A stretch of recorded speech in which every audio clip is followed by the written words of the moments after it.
Moussad, Baoussé. Alors, vous êtes, monsieur l'ambassadeur. Non, attendez. Désolé, je me permets. Que pensez-vous du peuple libanais en révolution contre une classe politique dirigeante et criminellement corrompue?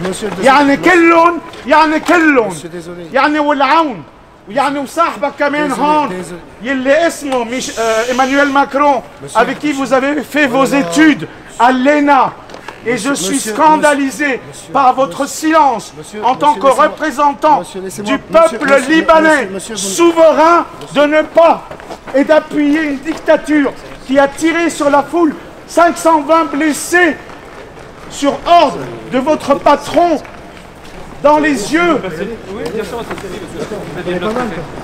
Voilà, je vous présente le digne représentant d'une dictature libanaise.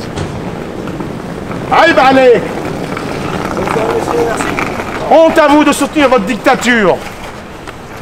L'ambassadeur du Liban, il est honteux et scandaleux. Oui, vous pouvez le tourner. C'est avec grand plaisir que je m'exprime. Qui, depuis le premier jour de la révolution du peuple libanais, le 17 octobre, n'a pas dit un mot sur la réalité du peuple souverain, qui, depuis 1975, souffre de la corruption, du vol, du manque d'électricité, d'eau, des crimes d'État et des clans mafieux qui dirigent ce pays, car ce sont tous des criminels, des chefs de guerre qui ont commis des massacres dans ce pays pendant la guerre civile et qui se retrouvent aujourd'hui à la tête de la classe dirigeante libanaise criminellement corrompue. Et le pire, c'est le chiffre, 800 milliards de dollars détournés. Et en plus de tout cela, Monsieur le Président de la République française, quand il dit que la France est l'ami du Liban, oui, le peuple français est l'ami du peuple libanais, mais aujourd'hui, le gouvernement français, pas l'État, le gouvernement de Monsieur Macron est en lien avec cette classe dirigeante politiquement criminelle et corrompue, dont Monsieur Hariri, le père qui a financé toutes les campagnes de Jacques Chirac, et qui a logé Jacques Chirac et sa famille à la sortie de l'Élysée pendant 8 ans, et Saad Hariri qui a financé la campagne de M. Macron. D'ailleurs, je ne vois pas pourquoi il est parti faire un tour au Liban. Pourquoi? Pour le vote de 150 Français qui sont au Liban, ou pour récupérer les 40 millions d'euros, et qui va refinancer sa seconde campagne. Mais surtout, le pire, c'est la convention CEDRE qui a été gelée à cause des troubles, et la France est l'initiatrice d'un projet de plusieurs milliards de dollars. À qui vont servir ces milliards de dollars? À la reconstruction, soi-disant. Et qui va profiter de cette manne financière?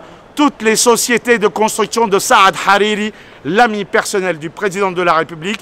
Regardez sur Internet quand il déclare qu'il a des liens d'amitié, des liens privilégiés et des liens familiaux. Et ce n'est pas pour rien qu'il a été le seul chef d'État à se mobiliser lorsque Ben Salman d'Arabie Saoudite l'a attrapé pour lui dire « Maintenant, tu rembourses l'argent que tu as volé dans les banques saoudiennes. » Car c'est ça la vérité. Aussi, il faut le dire, il faut le dénoncer.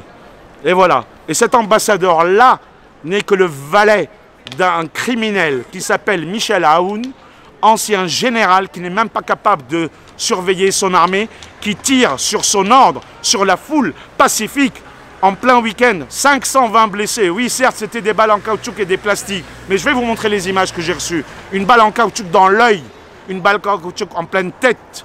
Voilà ce que fait la dictature des amis de M. Macron et qu'il continue à soutenir. Autrement, il serait avec le peuple souverain du Liban, etc., etc.